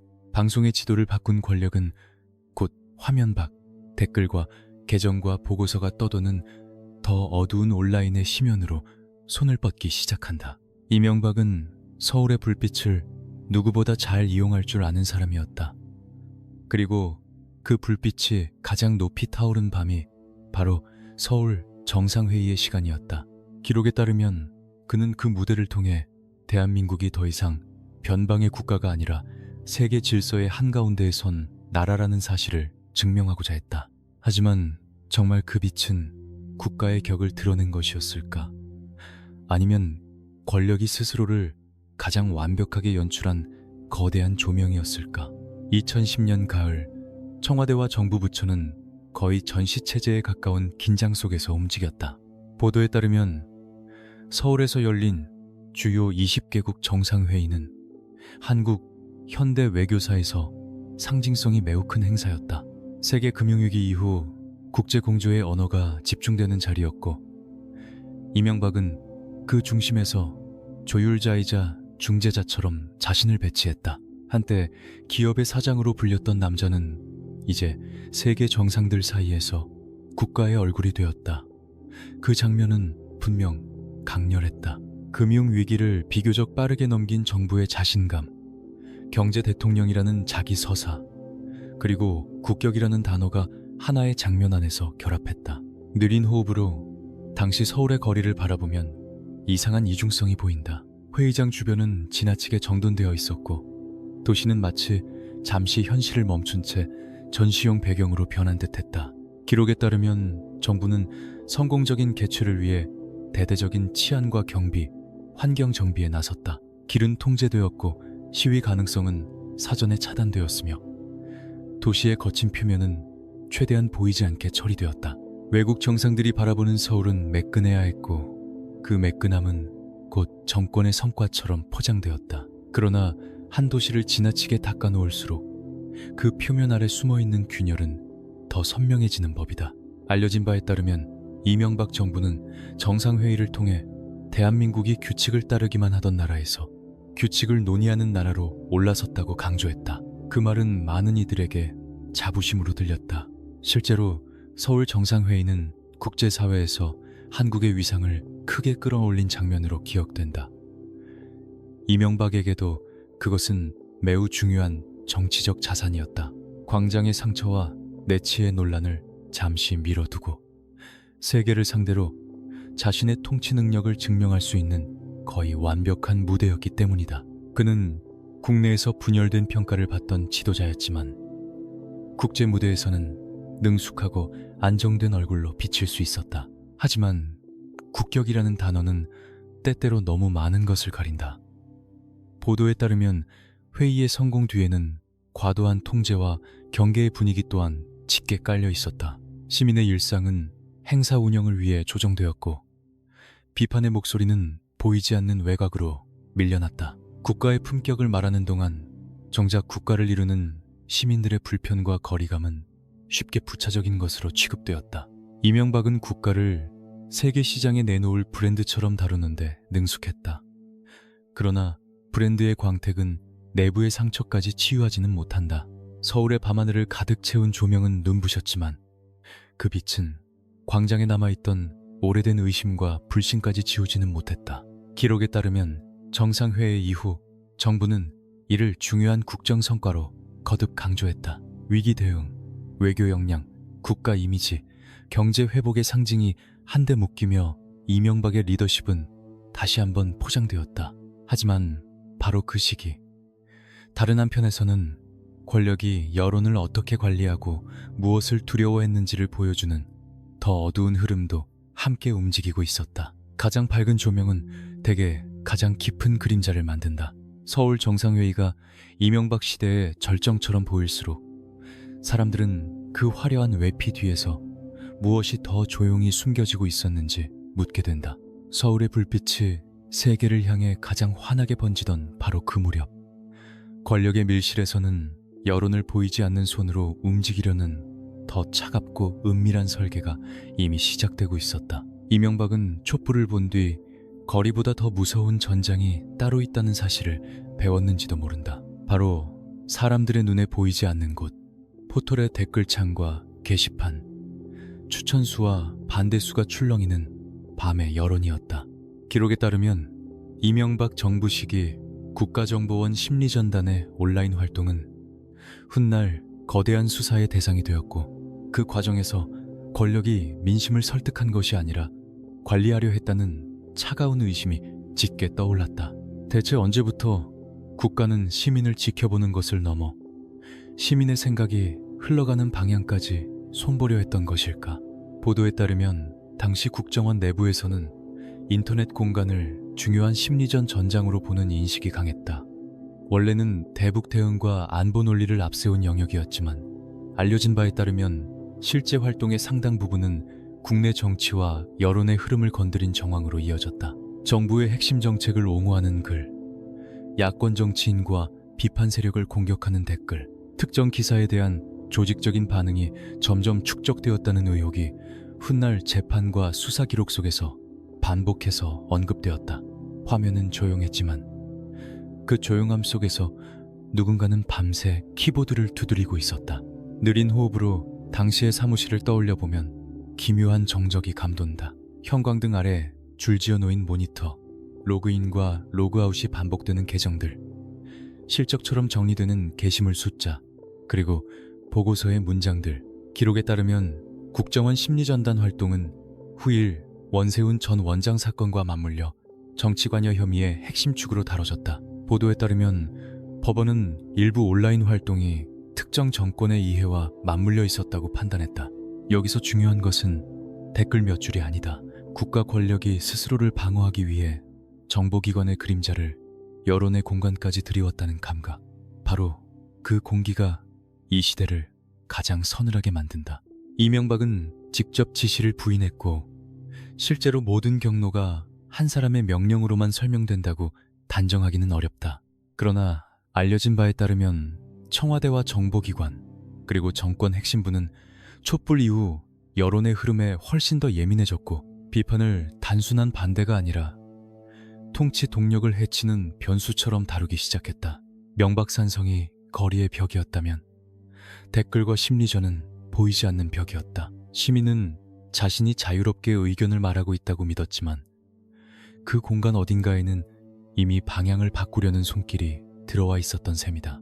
보도에 따르면 이후 수사 과정에선 국정원뿐 아니라 군 사이버사령부와 경찰의 온라인 활동까지 함께 거론되며 파장은 더 커졌다. 이것이 사실이라면 문제는 훨씬 무거워진다. 하나의 정권이 공적기구를 얼마나 폭넓게 동원해 민심의 지형을 유리하게 바꾸려 했는가라는 질문으로 이어지기 때문이다. 댓글은 짧았고 화면은 작았지만 그 작은 문장들이 쌓여 민주주의의 공론장을 흐리게 만들었다는 점에서 그 영향은 결코 작지 않았다. 가장 위험한 통치는 늘 총성이 아니라 익명의 문장으로 다가온다. 그리고 그 보이지 않는 전쟁이 깊어질수록 권력의 심장부에서는 영프라인과 사찰 논란이라는 더 노골적이고 더 사적인 균열이 함께 자라나고 있었다. 이명박은 대통령이 된 뒤 나라를 움직였지만 어느 순간부터는 나라가 아니라 사람들의 관계망을 통해 권력이 움직이는 듯한 장면이 드러나기 시작했다. 바로 그 지점이 가장 서늘하다. 기록에 따르면 이명박 정부 중반부로 접어들수록 청와대와 정부 부처 주변에는 이른바 영포라인이라는 말이 점점 더 자주 떠돌았다. 경북, 영일과 포항, 그리고 오랜 인연으로 얽힌 인물들이 권력의 요직 가까이에 모여 있다는 인식이었다. 그것은 단순한 지역 인맥의 문제가 아니었다. 왜 국가는 제도보다 사람을 통해 더 빠르게 움직이기 시작했는가? 그 질문이 어둡게 고여 있었다. 보도에 따르면 당시 여권 내부와 관가에서는 대통령의 친형 이상득을 중심으로 한 비공식 영향력에 대한 말들이 끊이지 않았다. 공식 직함보다 더 무거운 이름, 보고라인보다 더 빠른 전화 한 통, 절차보다 먼저 도착하는 의중. 알려진 바에 따르면 이런 분위기 속에서 영포라인은 충성도 높은 측근 네트워크의 별칭처럼 쓰이기도 했고, 반대로 권력 사유화의 상징처럼 비판받기도 했다. 문제는 사실 여부를 넘어 그 말이 널리 통용되기 시작했다는 점이었다. 국정이 투명한 시스템이 아니라 보이지 않는 관계의 힘으로 작동한다는 인식이 퍼지는 순간 권력은 이미 스스로의 공적 외피를 갉아먹기 시작한다. 느린 호흡으로 당시 청와대 주변의 공기를 더듬어 보면 폐쇄성과 긴장이 함께 감돈다. 이명박은 원래부터 믿을 수 있는 사람을 가까이 두는 성향이 강한 지도자처럼 보였다. 현대건설 시절의 현장 감각, 서울시장 시절의 속도전, 촛불 이후 더 짙어진 방어 본능이 겹치면서 권력의 중심은 점점 더 좁고 단단한 내실로 수축해갔다. 효율이라는 이름 아래 사람은 선별되었고 절차는 종종 우회되었다. 그 결과 국가는 누구에게나 열려있는 체계라기보다 안쪽 사람들만 언어를 공유하는 밀실처럼 보이기 시작했다. 기록에 따르면 이런 불신을 폭발시킨 사건 가운데 하나가 총리실 공직윤리지원관실의 민간인 불법 사찰 논란이었다. 한 민간인의 일상과 활동이 국가 권력의 감시 대상으로 다뤄졌다는 의혹은 사회에 큰 충격을 남겼다. 보도에 따르면 수사와 재판 과정에서 사찰 문건과 증거 인멸 시도, 윗선 개입 여부를 둘러싼 논쟁이 이어졌고 청와대 연루 가능성을 둘러싼 의심도 길게 남았다. 확정적으로 말하기 어려운 부분이 남아있었음에도 사람들은 이미 질문의 본질을 알아차리고 있었다. 왜 권력은 비판자를 설득하지 않고 들여다보려 했는가? 왜 행정은 봉사가 아니라 통제의 눈으로 변해갔는가? 알려진 바에 따르면 이명박 정부는 이런 논란이 불거질 때마다 개인의 일탈이거나 일부 조직의 문제라는 선을 그으려 했다. 그러나 민심은 쉽게 돌아서지 않았다. 영포라인이라는 말과 사찰 논란은 서로 다른 사건처럼 보이면서도 결국 하나의 감각으로 합쳐졌다. 공적인 권력이 점점 사적인 신뢰와 사적인 필요를 위해 쓰이고 있다는 감각이었다. 가장 위험한 권력은 법을 어기겠다고 선언하는 권력이 아니라 자기 사람을 지키는 일이 곧 국가를 지키는 일이라고 믿기 시작한 권력이다. 서울의 밤은 여전히 화려했지만 청와대 안쪽 공기는 점점 더 무겁고 닫혀갔고 그 닫힌 공기 속에서 권력의 사유화는 마침내 퇴임을 앞둔 대통령의 발밑까지 따라붙을 더 직접적인 의혹으로 모습을 바꾸기 시작했다. 이명박은 퇴임을 앞둔 마지막 순간까지도 권력에서 완전히 빠져나오지 못한 사람처럼 보였다. 그리고 그 불길한 징후가 가장 선명하게 드러난 장소가 바로 내곡동이었다. 한 나라의 대통령이 임기를 마치며 돌아갈 집을 준비하는 일이 어째서 정권의 도덕성을 뒤흔드는 의혹으로 번졌을까? 기록에 따르면 2011년 서울 서초구 내곡동 사저 부지 매입 과정은 처음부터 단순한 부동산 거래로 보이지 않았다. 퇴임 후에 안식처를 마련하는 평범한 절차처럼 시작됐지만 시간이 흐를수록 그 땅에는 공적 권력과 사적 이익의 경계가 흐려진 흔적이 짙게 배어 있었다. 보도에 따르면 논란의 핵심은 부지 매입 명의와 비용 분담 방식이었다. 대통령의 아들 이시영의 이름이 등장했고 청와대 경호처 예산이 함께 얽히면서 국민의 시선은 날카로워졌다. 왜 대통령 본인이 아니라 가족 명의가 등장했는가? 왜 국가 예산이 사저 준비와 뒤섞여 보이는가? 왜 설명은 나올수록 더 복잡해지는가? 알려진 바에 따르면 청와대는 경호상의 이유와 실무적 필요를 해명으로 내세웠지만 민심은 쉽게 수긍하지 않았다. 이미 촛불과 사찰, 측근 비리와 영포라인 논란을 지나온 사회는 권력 주변의 해명을 더 이상 순진하게 받아들이지 않았다. 느린 호흡으로 내곡동의 숲길과 경사진 부지를 떠올려 보면 그곳은 평온한 전원주택지가 아니라 권력의 노후가 설계되던 밀실처럼 느껴진다. 퇴임을 앞둔 대통령이 머물 집, 경호를 위한 부지, 가족의 명의, 국가 예산의 흐름 각각 떼어놓으면 설명이 가능해 보이지만 한 장의 도면 위에 겹쳐놓는 순간 묘한 냉기가 감돌기 시작한다. 기록에 따르면 이 사안은 결국 특별검사 수사로까지 이어졌다. 현직 대통령을 둘러싼 사저 의혹이 특검의 대상이 되었다는 사실 자체가 이미 정권 말기의 공기를 설명하고 있었다. 승리자의 퇴장이 아니라 끝까지 장부와 계산서가 따라붙는 퇴장이었던 셈이다.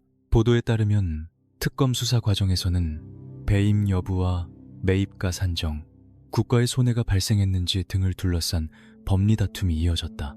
대통령 본인에 대해서는 재직 중 불소추 특권과 직무상 한계가 함께 거론되었지만 경호처 관계자들과 주변 인물들은 법정 판단의 대상이 되었다. 여기서 중요한 것은 법적 결론만이 아니다. 이 사건은 이명박 정부 후반부의 권력이 어떤 심리 상태에 있었는지를 보여준다. 권력은 끝나가고 있었지만 권력의 관성은 끝나지 않았다. 공적 시스템과 사적 편의의 선을 마지막까지 엄격히 가르지 못하는 습관, 그것이 내곡동 논란의 가장 차가운 본질처럼 남았다.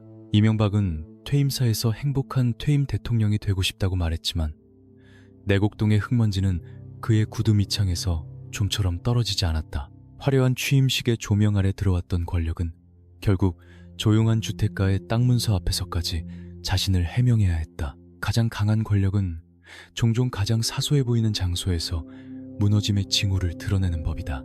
그리고 청와대를 떠난 뒤에도 끝나지 않은 질문 하나가 어둠 속에서 다시 살아나기 시작했다. 다스는 누구의 것인가? 이명박은 청와대를 떠났지만 끝난 줄 알았던 질문 하나는 오히려 퇴임 이후 더 또렷해지기 시작했다. 다스는 누구의 것인가? 이 질문이 충격적인 이유는 단순한 소유권 시비가 아니기 때문이다. 그것은 한때 경제 대통령으로 불렸던 남자의 성공신화 전체를 다시 뒤집어보는 열쇠였고, 동시에 오래전 BBK 수사에서 봉인된 듯 보였던 의혹이 왜 다시 살아났는지를 묻는 문장이었다. 기록에 따르면 다스는 겉으로는 이명박의 형 이상은 명의의 회사로 알려져 있었지만 정치권과 언론 주변에서는 오래전부터 실소유주를 둘러싼 논란이 끊이지 않았다. 보도에 따르면 이 질문은 2007년 대선 국면에서도 이미 등장했지만 당시에는 검찰 수사와 특검 결론 속에서 결정적으로 닫힌 것처럼 보였다. 사람들은 대통령 당선이라는 거대한 결과 앞에서 그 문장을 잠시 접어두었다. 그러나 알려진 바에 따르면 권력은 의혹을 지우는 것이 아니라 종종 더 깊은 서랍 속으로 밀어넣을 뿐이었다. 시간이 흐르고 정권이 바뀌자 한때 사라진 듯했던 장부와 진술, 자금의 흐름이 다시 조용히 수면 위로 떠오르기 시작했다. 느린 호흡으로 그 시기의 공기를 되짚어보면 이상한 장면이 보인다. 논현동 사저의 문은 굳게 닫혀 있었지만 바깥에서는 다스라는 이름이 점점 더 자주 불리기 시작했다. 평범한 자동차 부품 회사처럼 보이던 곳이 왜 전직 대통령의 운명을 뒤흔드는 중심으로 떠올랐을까? 기록에 따르면 검찰은 다스의 자금 흐름과 회사 운영, 미국 소송비 대납 의혹, 비자금 조성 정황 등을 다시 살피기 시작했다. 단순히 회사 돈의 문제가 아니라 공적 권력과 사적 이해가 오랫동안 뒤엉켜 있었는지를 확인하려는 흐름이었다. 보도에 따르면 특히 다스의 미국 소송비를 삼성이 대신 부담했다는 의혹은 파장이 컸다. 만약 사실이라면 그것은 단순한 기업 간 거래가 아니라 대통령 재임 시절 권력과 대기업 그리고 사적 회사의 관계를 새롭게 해석하게 만드는 문제였기 때문이다. 알려진 바에 따르면 다스 내부 관계자들의 진술과 문건 그리고 압수수색 과정에서 확보된 여러 자료가 수사의 무게를 더했다. 오랫동안 내 것이 아니다라는 한 문장으로 버텨왔던 방어선은 점점 더 많은 질문 앞에 서게 되었다. 이 대목에서 가장 서늘한 것은 돈의 규모만이 아니다. 더 무서운 것은 시간이 지나도 사라지지 않는 흔적이다. 대통령이 바뀌고 계절이 여러 번 지나도 장부와 결재선과 보고의 기억은 완전히 지워지지 않는다. 이명박은 여전히 정치보복이라는 프레임으로 맞섰고 지지자들 역시 그렇게 받아들인 이들이 적지 않았다. 그러나 기록에 따르면 수사는 점점 더 다스는 누구의 것인가 라는 오래된 문장을 다시 현재형으로 끌어왔다. 봉인된 질문은 돌아온 것이 아니라 사실은 한 번도 완전히 떠난 적이 없었던 셈이다.